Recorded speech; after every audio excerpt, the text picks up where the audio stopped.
Well, the trading week in June is moving along fast at this point. We're seeing markets reacting to what's playing out. Here's what's coming up in the next 55 minutes. OECD downgrades its growth forecast for the global economy amid mounting trade tension.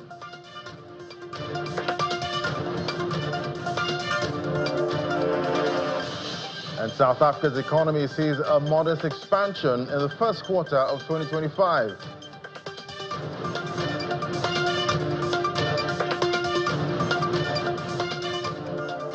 Plus, palm oil prices jump on demand prospects after India cuts import duty. It's good to have you join us. I'm Ladi Williams. Let's get a check on what's playing out with the markets now, starting with the metals market. There we see gold pulled back today after nearing a 4-week high early in the session. A slight rebound in the dollar and profit-taking that added pressure. There we see spot gold 0.48% down. U.S. gold futures, that's unchanged there.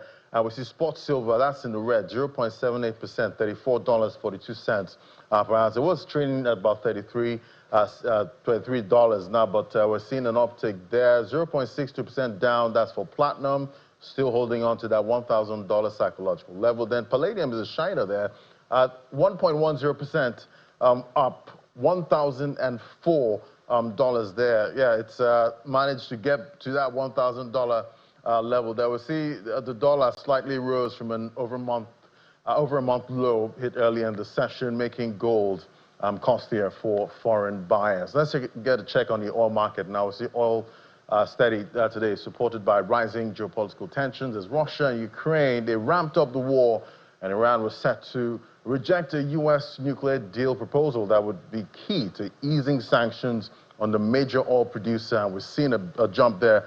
Still holding on, not back to that $65 level. That's for Brent crude, 0.40% up. WTI, that's continued from that jump we got earlier in the morning there, $62.78 a barrel, up 0.42%. We see both contracts rose nearly 3% on Monday after the Organization of Petroleum Exporting Countries and Allies, known as OPEC Plus, they kept the July output hike at 411,000 barrels per day, the same as earlier in the months and less than some in the markets. Most markets had feared, so we're still seeing prices there holding on. All right, to our first conversation now, we're looking at other commodities, and this time cassava is both a cash crop and a key raw material for feed and food, such as noodles, and a substitute for wheat flour. In 2025, cassava prices have dropped by 33% to as low as 80,000 naira per ton, from about 120,000 naira. Let's bring in Tomiwa Jowolena as an analyst with Financial Derivatives Company. Hello, Tomiwa. Good afternoon, Ladi. Thank you for having me. All right, so, tell me, what's driving the price down? Most of the time we're used to most of these commodity prices, being on the rise. What do you think is driving this decline for cassava there? Are we seeing dynamic play between demand and supply? What are you seeing? Yes, Ladi, definitely. When it comes to price, there's always the dynamic interplay of demand and supply. In this case specifically, we are seeing a fall in demand for cassava, and that is why our prices have come down. So, as I earlier said, cassava is used as a raw material for feed, for food, and is mainly used in the manufacturing industry. Pharmaceutical companies particularly use cassava starch. That's starch made from cassava to make their products. So what we are seeing in recent times is that there's been an increase in the import of starch into the country, especially corn starch. So we're seeing pharmaceutical companies and manufacturing companies shift their demand from cassava, locally produced cassava starch, to imported corn starch. So that is leading to a decrease in the demand for cassava, and so we're having an increased supply because most of the locally starch manufacturers from cassava in Nigeria were expecting a sustainable level of demand, and now, basically because of actually there's been a removal in the import duty for corn starch. So corn starch is now cheaper to import into Nigeria, and so manufacturing companies, instead of using cassava starch for their products, are using corn starch, and that's beginning to fall in the demand for cassava. So we've seen prices drop about 33% just in the last 5-6 months in cassava. Right, and what do you see in that cassava value chain in Nigeria? We know the agricultural side, we have risk there, and also in the manufacturing side. Yes, so typically, in situations like this, when we want to bolster the cassava value chain, because what we're seeing now is a fall in prices, which is actually detrimental for cassava farmers who, and even cassava processors who have put in a lot of money to, start up this cultivation, expecting increased demand while there is low demand. So one way we can do this, obviously, is to look at be more involved in a greater value chain in the cassava value chain. So instead of just having farmers just produce the cassava and then sell. We want to, or instead of processors just buying cassava and processing it, we want to see an integrated value chain where as you are producing the cassava, you are also processing it. And it's not only just starch. There are many derived products of cassava. There's cassava flour. We have cassava chips. So to reduce your risk to a particular derived product, you want to see a more integrated value chain where instead of just farming cassava, yes, you are farming cassava, you are processing cassava into several other products. Cassava is also used for ethanol. So there are many derived products, and we are seeing an increasing demand not only in Nigeria, even globally. So we can start exporting cassava, but we need to first make sure that the value is improved and not just staying at the raw material frame. So when we have farmers that are producing cassava and processing it, or we have processors who are involved in the backward integration where they have cassava farms, then you begin to not only focus on one part of the value chain, but you'll be able to spread your operations across the value chain and get more value. All right, so we know cassava is a key feedstock for ethanol biofuel. We see Nigeria's, we have that strategy for energy diversification. Is there potential to build some kind of robust, maybe cassava to ethanol sector, to boost energy supply? Yes, so funny enough, Nigeria is, if not the largest cassava, one of the top global cassava producers. And we've seen that cassava is actually a key ingredient that can be used to get ethanol, which is another source of energy. It's even a clean biofuel energy. And this, given the level of energy deficiency in the country, especially in the rural areas also where there's access to electricity is lower, if you have industries or plants that are set up and have the right capacity to process cassava to ethanol, that will be able to sort out that problem. One, you're increasing the energy. Two, we're diversifying energy instead of relying on just gas or hydro. And then three, most important is that you're aligning more with a cleaner energy cleaner energy source. So that way you'll be able to solve three problems with just one. And it doesn't take much. We just need to have focused policies that are in place that enable investors or entrepreneurs to be able to play in that space, because that's processing cassava to ethanol is one way to increase the energy supply in the country. All right, Tomowa, thank you so much for giving us that update there on what's playing out with the cassava prices in the global market. Thank you so much. Thank you for having me. All right, so other stories now. I see the Lagos State government, through its Ministry of Agriculture and Food System, they've officially launched the application portal for the Lagos Agrithon 2025 for youth in the state. State's Commissioner for Agriculture and Food System, as Ms. Abisola Olusoya disclosed this at a press briefing at Alausa Ikeja, where she emphasized that the initiative is to address the challenges of food insecurity and climate change in agri-food ecosystem in the country. Take a listen.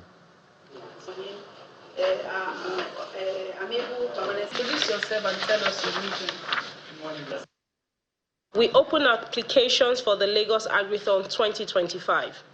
This year, we are proud to announce our large grant pool of a minimum of 150 million, and I use the word minimum because from our partners and our sponsors, we know that we'll be having additional funds, and this we would make available to you in terms of whatever contributions coming, so that we have definitely more than 150 million, which will be awarded. Thank you.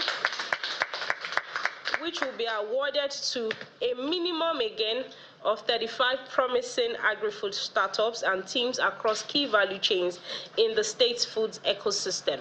So the number 35 that I mentioned, it is a minimum, depending on the businesses when they pitch, depending on what the judges and mentors come up with in terms of seeing the score sheets and what have you, and even the requirements from the enterprises themselves. It will determine the number of businesses that will be supported.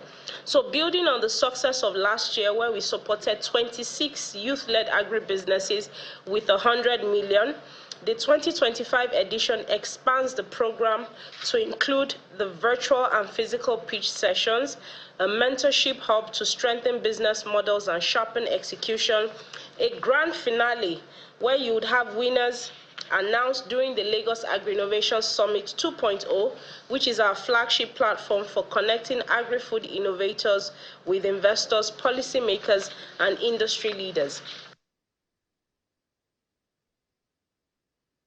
All right, so our first conversation now, 2 years into President Bola Tinubu's administration, Nigeria's oil and gas sector, as the lifeblood of the economy, has undergone sweeping reforms from subsidy removal to ambitious incentives for investors, while crude production, that's rebounded to about 1.7 million barrels per day. We're still seeing that the targets for 2025, we're trying to get to about 2.6 million barrels per day. Natural gas for 2023, we're at 57% capacity utilization. 2024, that's increased about 70% for capacity utilization.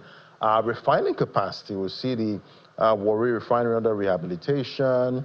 Then it gets into operation at about 60% capacity, producing AGO, LPG, and naphtha there. And definitely we know all of that drama that we saw in Nigeria's refining sector, but definitely Dangote refinery there playing a critical role. To help us unpack this now, we have Chinan Dekwal as a Vice Chair, African Energy Council, joining me via Zoom.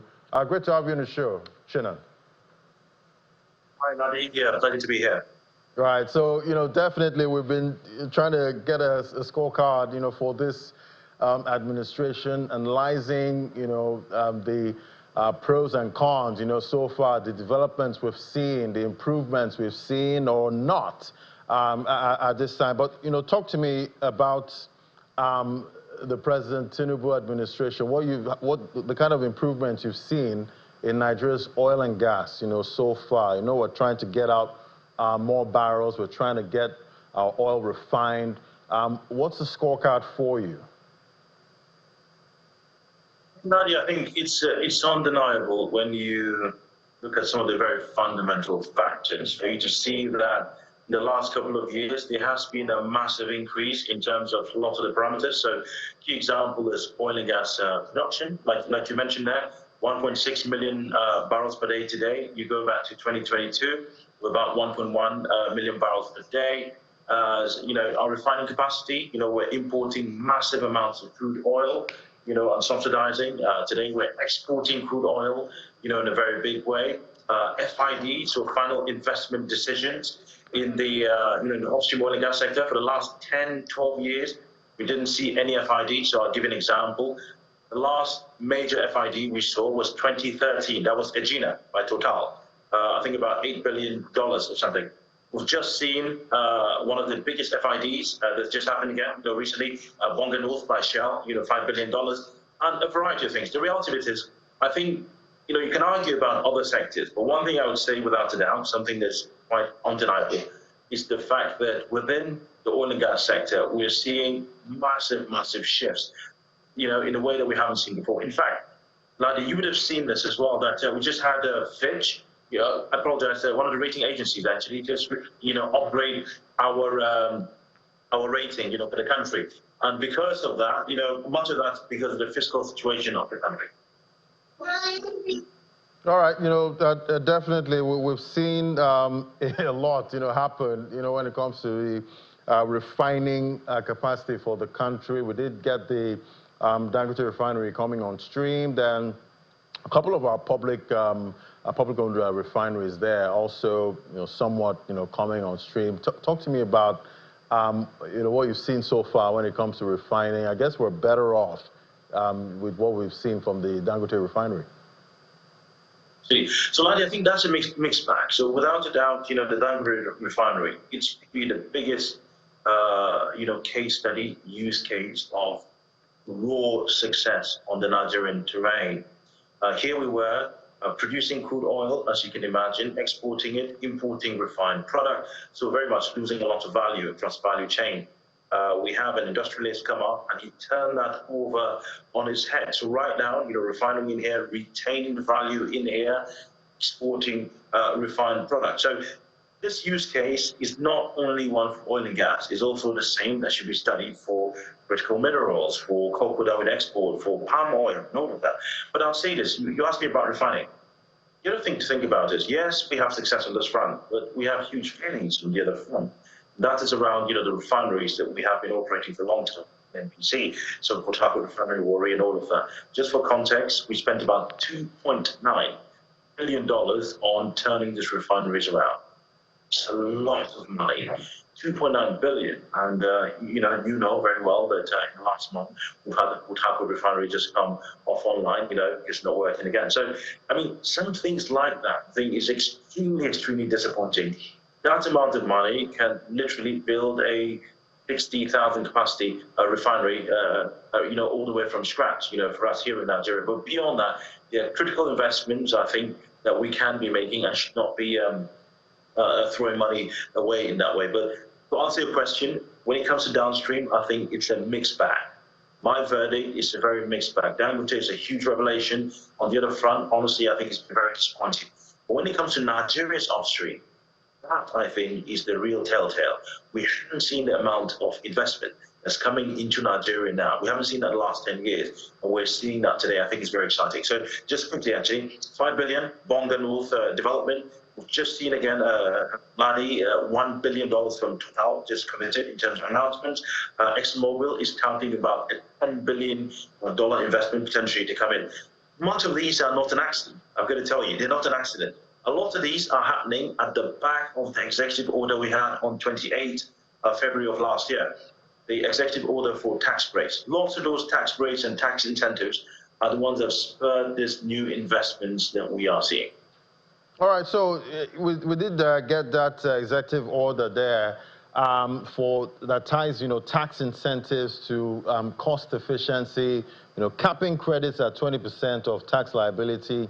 Is this enough, for Nigeria's about $25 to $48 barrel production cost gap versus Saudi Arabia's $3 to $10? What are you seeing there?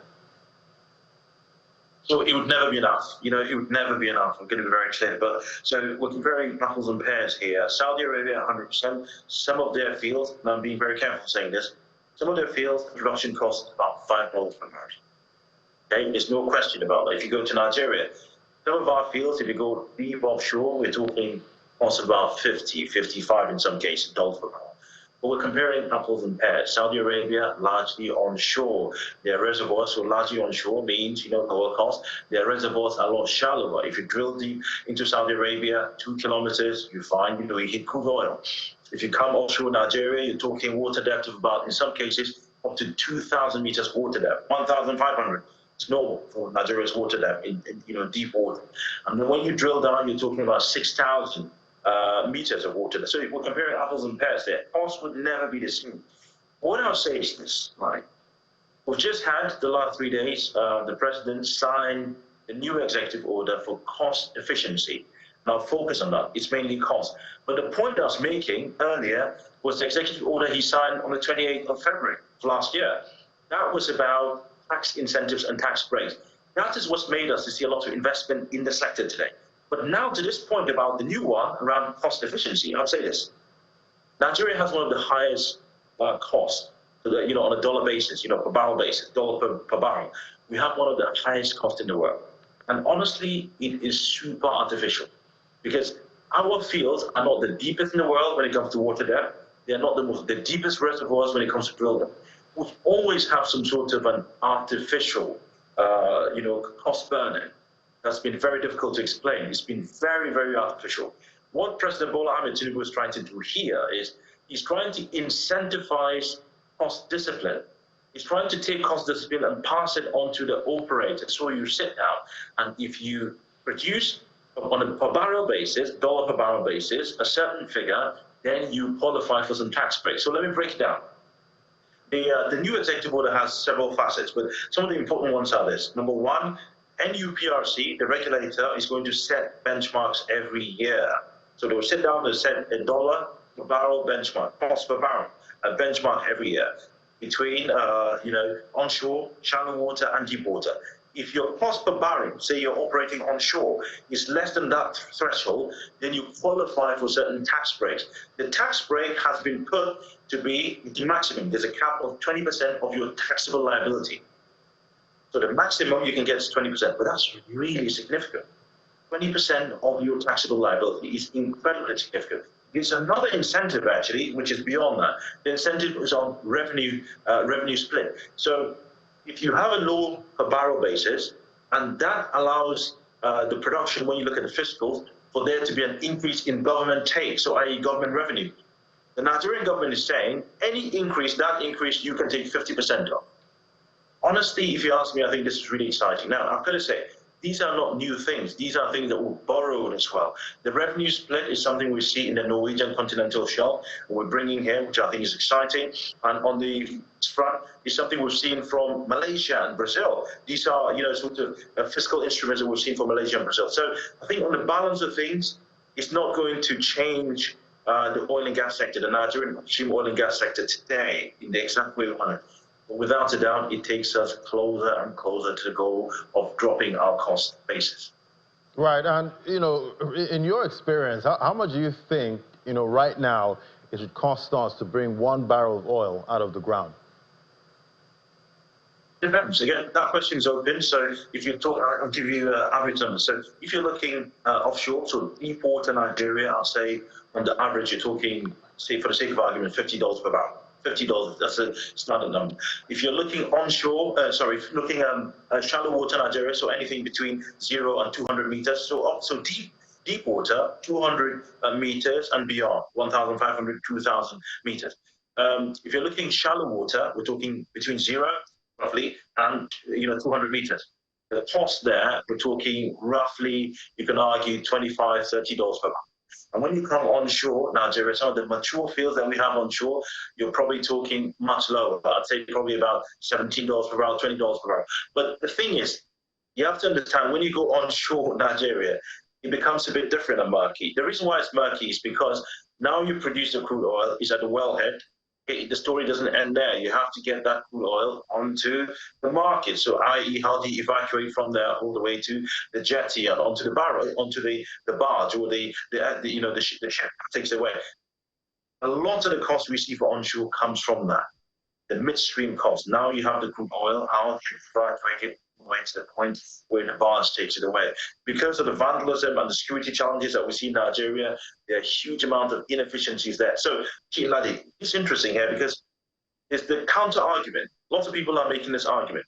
Why is the president tackling, cost per barrel, when the first thing to fix actually is the security situation, is the lack of infrastructure, is high evacuation costs? These are fair points. With all due respect, they are fair points. But I still think that, when you have a problem, you have to look at it from different dimensions. We can fix all of those, security challenges, and they're trying very desperately to do that, but also focus on decreasing the cost per barrel of these fields. I guess, at this point, there's so much to be done there, but I guess we need to find which one to tackle first, and maybe that would have some kind of a boomerang effect on other sides there when it comes to the oil and gas value chain. But thank you so much, Chinan Dickwell. Always great having your perspective. Thank you. Pleasure. Thank you. All right, we'll take a break now. When we come back, we'll head straight to the markets, find out what's playing out there. That's in a moment. Just stay with us.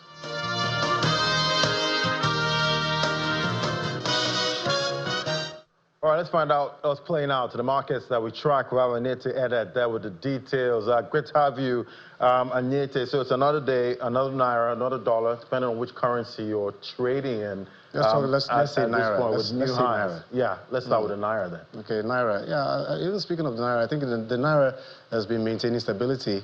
But of course, we're not really talking about the naira. We're talking about the stock markets. The stock market, starting off the first trading day of June, despite a bearish negative, it was more of a negative market breadth. We had about 32 losers versus 23 gainers, but so far the market was up by about 1/4%.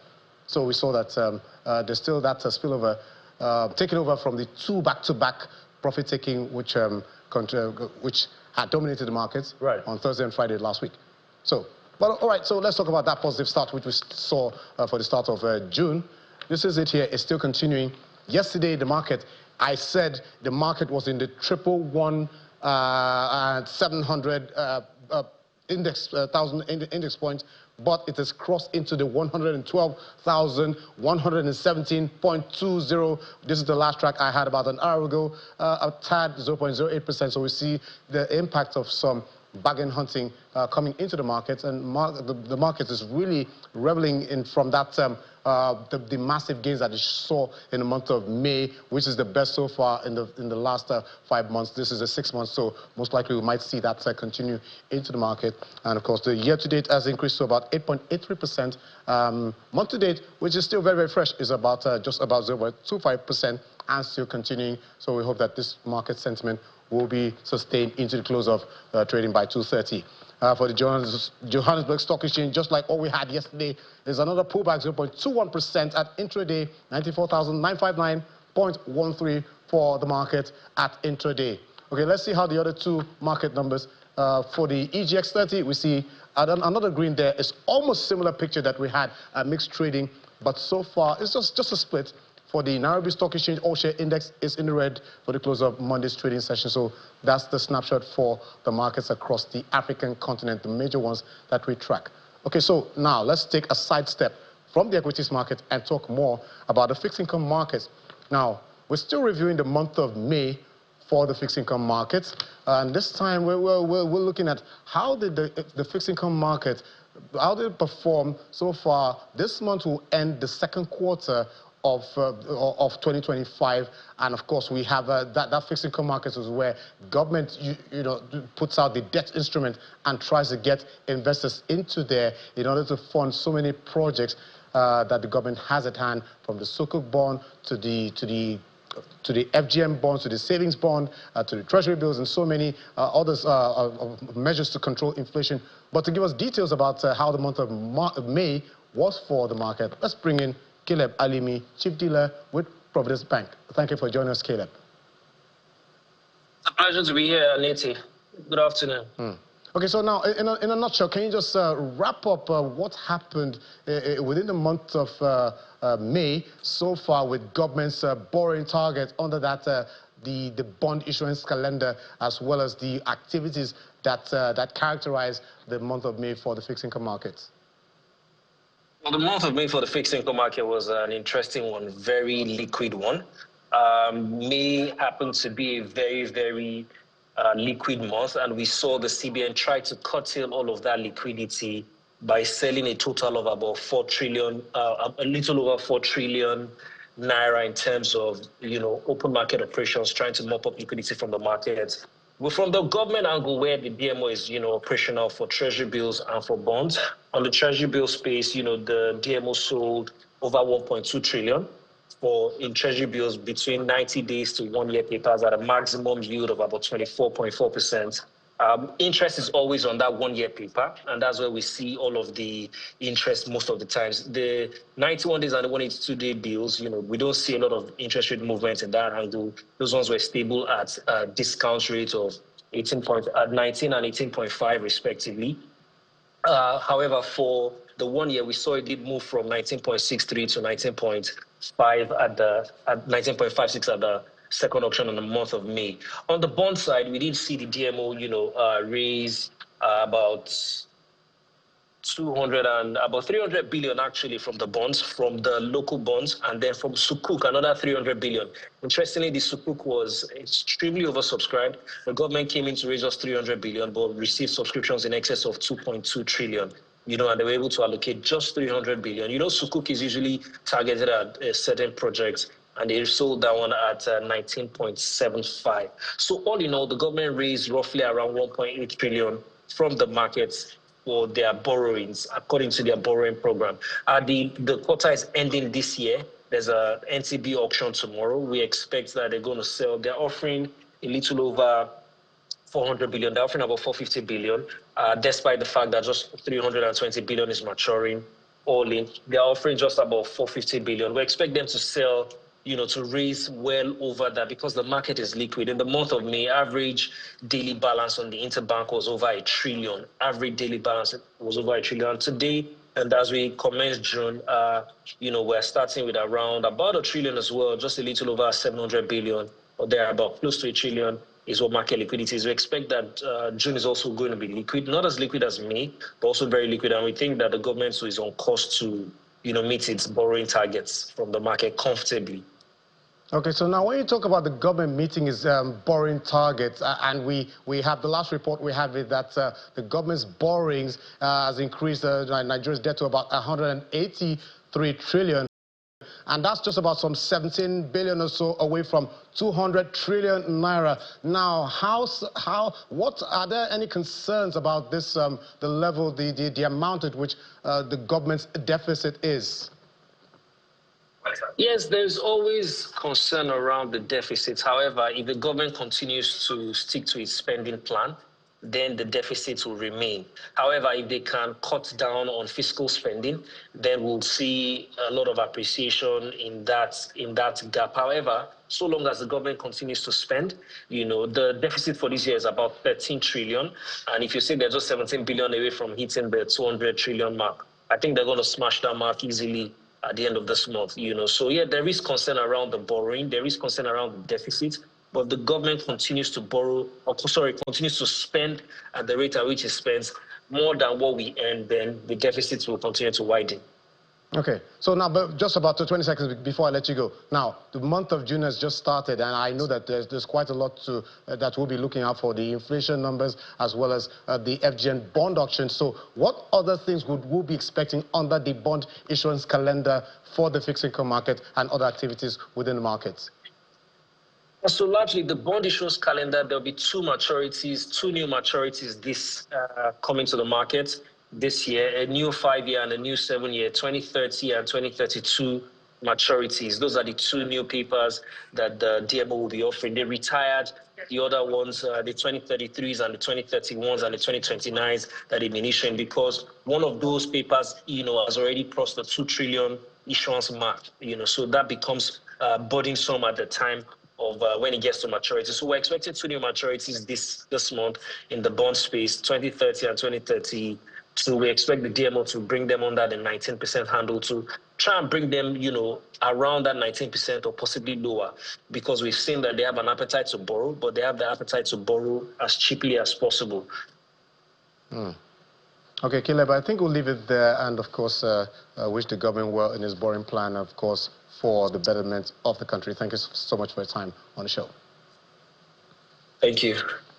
Okay, so now let's cross from Africa to the Middle East, where we see the index is more like a gyrating and oscillation. The two markets across the United Arab Emirates in the green, 5,513.71 for the Dubai, and the Abu Dhabi at 9,685.49 in the greens. Okay, now let's look at the other two markets within the Middle East there.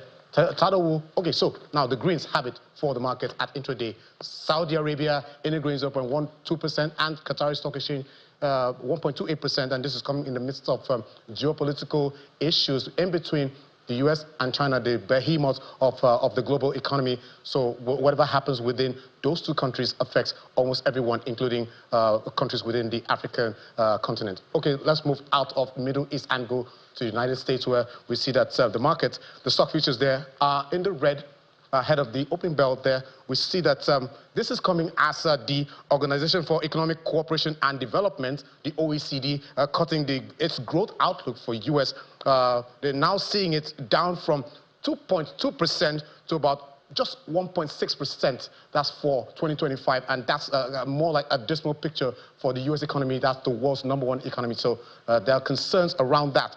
But in spite of that, researchers as well as analysts are saying that they remain optimistic about the U.S. stock market, the short-term prospect for the U.S. stock market. So, but this is what we see for the stock futures ahead of the opening. But overnight, we saw that the major averages, they posted modest gains on Monday. The S&P 500 was up by 0.4%. The NASDAQ was up by 0.7%, while the Dow Jones eked out just about 0.1% advance. And finally, let's take a look at the markets across Asia. You see, markets across Asia was more like a mixed close. China is closed for the day. That's for Tuesday. And then the Nikkei, we see it in the red. This is no thanks to some profit taking there, which has brought the market into the red. So for South Korea, we see that the market is actually on holiday because they've gone to the polls. Let's not forget that this is the country that was embroiled in some kind of political turmoil in between their presidents. One was impeached and then another one was removed. But this time they're going to the polls to elect a new president. So the market will be eyes out for how that market closes or how it opens in the coming sessions for the market.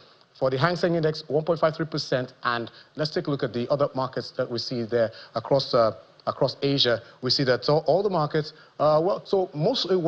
it's fair to say that it was a mixed picture there. But the markets are all concerned about last week's announcement. That's about on Friday, where U.S. President Donald Trump is not done with talking about his trade tariffs. He said he's going to increase the trade tariff for U.S. export of steel into the U.S. all the way from 25% to about 50%.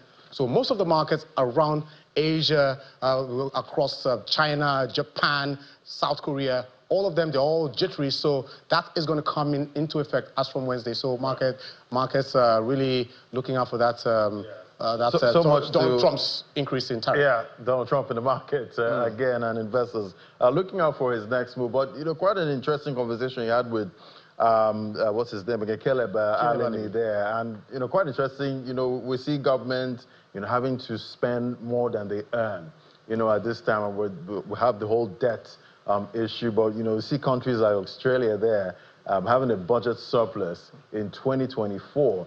I'm sure most governments will be so jealous of that feat, at this point, because it's all about debt. At this point, we're seeing ballooning debt in the U.S. and some of these other, top African economies, at this time. So debt, Anyete. But I would say that debt, actually, almost every country is indebted one way or the other. Even the U.S. is indebted. But it's all about controlling your debts. And what have you been doing with the money that you owe? So is it for developmental purposes or whatever, for new projects or whatever? But when you're owing and there's just nothing concrete to show what that money is being used for, it brings into question. So you have a big problem. That's a very, very, very big Thank you so much. Anita, we'll get all the details there for most of the markets that we track now. But let's take it on to Europe now. See, later this week, German Chancellor Friedrich Merz will be in Washington to meet with U.S. President Donald Trump. Beforehand, there's some analysis on what will be discussed and what Germany is hoping to get out of that meeting. But first, let's get a sense of what's playing out with the markets there in Europe. We have Lars Holter with the details. Great to have you, Lars. So how's it looking over there in the markets?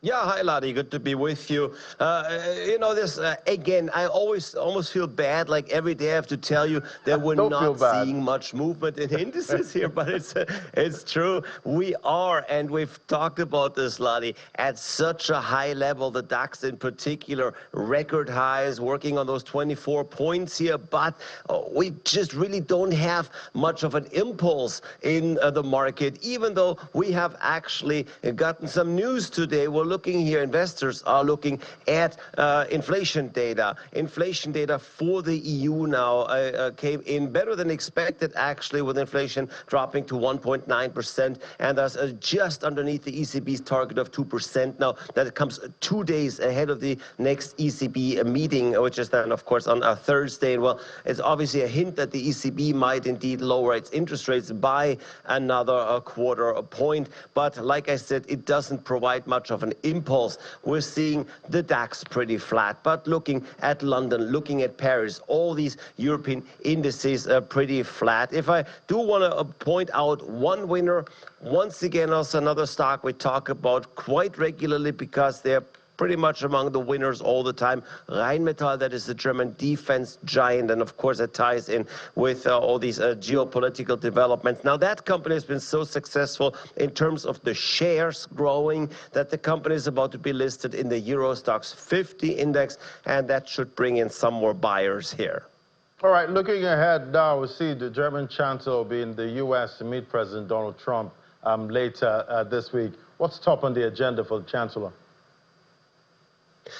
Well, you know, there's basically two topics that need to be discussed. One is the economy, of course, but the other one, and that's the number one topic on this bilateral meetings agenda, is, of course, Russia's war in Ukraine. And rightly so, Ladi, this geopolitical crisis, you know, war of aggression in Europe. Now, in its fourth year, it's obviously the most pressing problem that needs to be solved internationally. And we've been at crossroads lately after U.S. President Trump has often taken Russia's side in the conflict. He's blamed Ukraine for the war. He dismissed the war as a regional conflict that the Europeans were supposed to deal with. And just very recently, over the past few days, maybe weeks, Trump seemed to have come around again to see that maybe, just maybe, Russia's Vladimir Putin might just be the aggressor, and that he is the one who will have to move towards achieving peace in the region. Anyway, Merz has one clearly defined goal. He needs to convince Trump to increase pressure on Putin,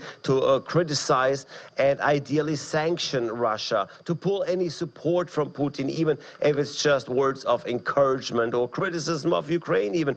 Merz will try to bring the U.S. back to the negotiating table, hoping that economic sanctions from the U.S. against Russia can actually force Putin to negotiate. Lars Holter, thank you so much. Always great getting your info there, what's playing out in Europe. Thank you so much. Thank you, Ladi.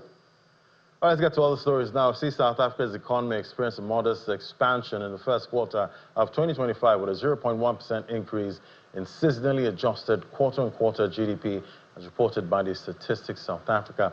This growth was primarily attributed to gains in the agriculture, transport sectors, which offset declines in mining and manufacturing.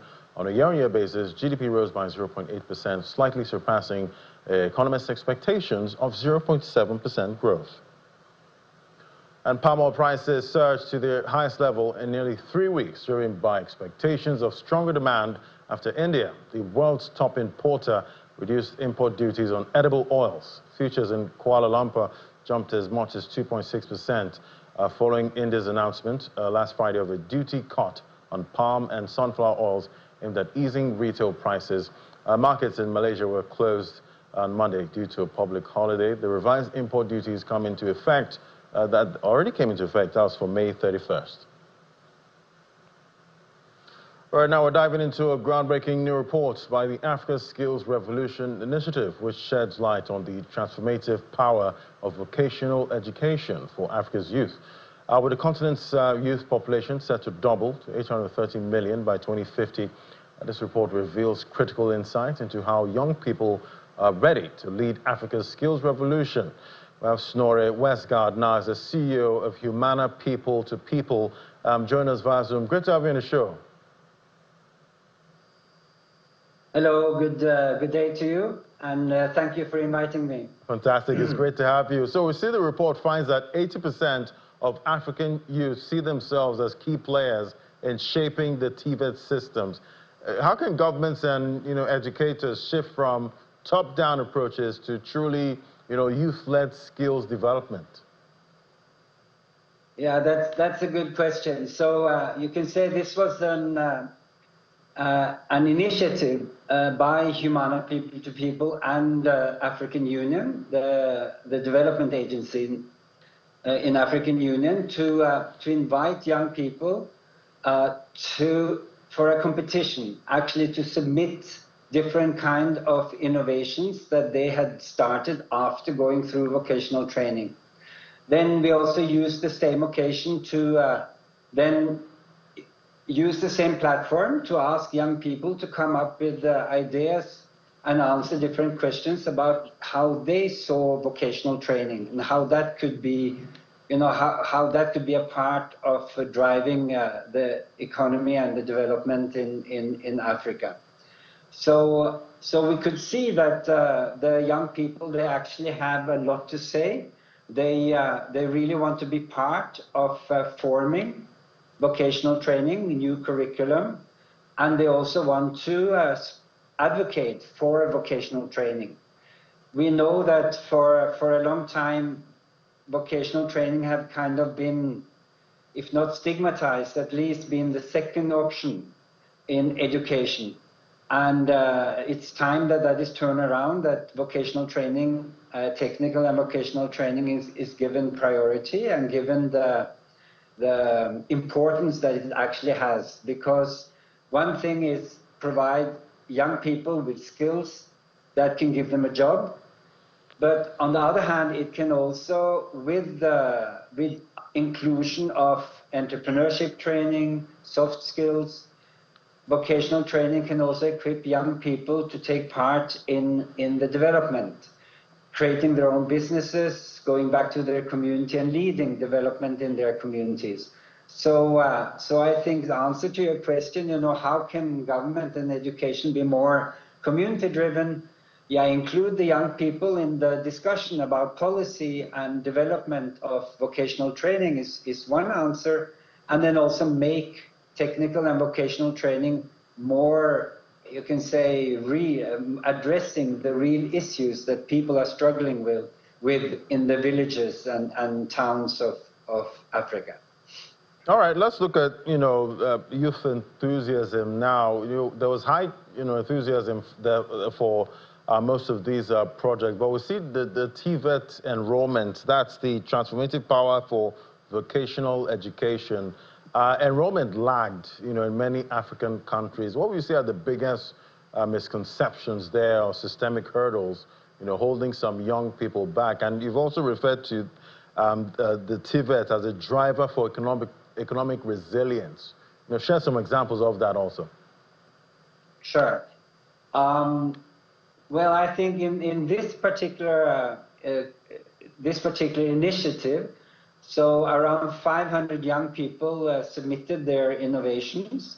And recently, when we launched this report, we also had 2 of the young people on a webinar. So one of them was from Nigeria, and it's a young lady called Adogo. She told about how she, after going through vocational training, had started her own company using waste textile to create fashion and also interior, textiles for interior use, and become quite successful. And she had employed 4 people in her business. So this is an example of where vocational training actually led to the young person being trained, starting her own business and contributing to the economy. I think also from our own example, Humana People to People is running 16 vocational training institutions across 8 countries. And we can see that, both what I would say the more classic training, 1 to 2 year training, enables young people to get good jobs in, new industries that are coming up, also because they are given green skills, digital training, and so on, so they can actually address some of the needs that new industries have. And secondly, we have also gone out in the rural areas and created what we call mobile training or short-term training for young people who needed that specific new capacity and skills to make their agribusiness that we're already doing, but taking it to a new level so that they could actually be more efficient, reach markets that they could not reach before. So right. That kind of short-term training is also a method to enable young people to participate in the economy.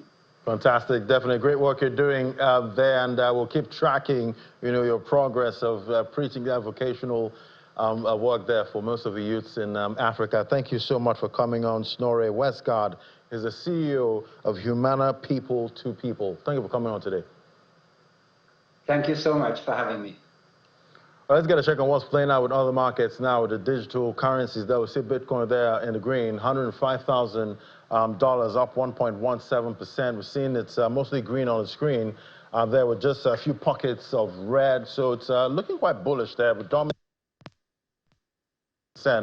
That's for Bitcoin there, and definitely a lot happening in the market. Maybe a run back to the previous high. Maybe we can see another high at this point, but I guess according to some of the technical analysts there, for 103,000 holds, then there's a possibility that we might get back to over 110. But we'll see if that plays out. You know how the market is quite dynamic there. But let's bring in Chuta Chimezena, the founder of Blockchain Nigeria User Group, joining me via Zoom. Great to have you on the show. Yeah, Ladi, it's always a pleasure to join you. Fantastic. How are you today? Yeah, I'm doing good. But we've been seeing a lot of talk these days there about blockchain technology in Nigeria. We see one of the new government sections there. They're looking to promote cryptocurrency and blockchain technology in Nigeria. We're having a blockchain 2.0 at this point. I guess there was a previous one before this one. Talk to me about how blockchain adoption is going so far, with the work done. All right, thank you so much, Ladi. We are evolving, and I'm very positive that the current leadership of the Ministry of Digital Economy and Innovation is expectedly going to do the right thing, because I think last week or the week before, there was a publication from the minister that there's an initiative to start another round of developing a national blockchain policy. And of course, it's within the rights of the minister to want to do things the way that he wants it to be done, or if he finds fault with what his predecessor had done. But it's important to note that Nigeria currently has a national blockchain policy that had been assented to with a steering committee that is expected to be working towards its realization. So you might call that blockchain 2.0, but we are not done yet with blockchain 2.1. And I think what we need more in Nigeria is sustainability and continuity from wherever a previous government had stopped. The previous government pushed this policy initiative for over 4 years and expended a lot of both human and material resources to put it together. And putting back the hand of the clock to restart it all over again and appointing new researchers, I don't know how that helps us in the industry. I don't know how that helps the economy. I don't know how that helps Nigeria. But all that being said, I think the minister has his right to choose whatever he wants to do or perceives to be in the best interest of his administration and Nigeria as a whole. So that's where we are at the moment. Right, but with all the plans we've seen so far, and the future plans at hand right now, where do you think would be with blockchain technology in Nigeria in the next 5 years? Are you seeing any pointers yet? Actually, the industry is developing quite astronomically. I don't think there are, if you name like 3 countries in Africa that are become like the hub for innovation for blockchain technology, you will bring Nigeria in as at least one of those countries. So it's important that everybody understand that it's already a ship that has set sail, and the industry is already moving in the right direction. And in the next 5 years, honestly speaking, if we continue the momentum, we definitely are going to be one of the most advanced innovative playgrounds for blockchain technology. All right, we'll definitely keep tracking that. But quickly now, before I let you go, what are you seeing in the markets for Bitcoin price action? Well, of course, the market is a reactor to both the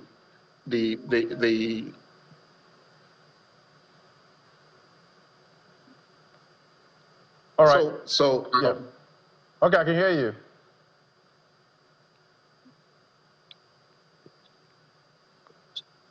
All right, seems to having issues there with the connection, but definitely we'll keep tracking to see how it plays out there with Bitcoin price action there. Would it be on the way back to that all-time high, or maybe investors might maybe pull back when it comes to most of these buying action there? But yeah, it's technically it's all about blockchain technology, how it's growing, what to expect, going for the Nigerian space at this point. As Chuta said there, we seem to be leading, when it comes to this technology in Africa. But that's the show today. We'll give you more updates on what's playing out with most of these markets. Already midweek tomorrow, You get all the action right here on Business Incorporated. Thank you for watching. I'm Ladi Williams from the team at Channels HQ's. Bye for now.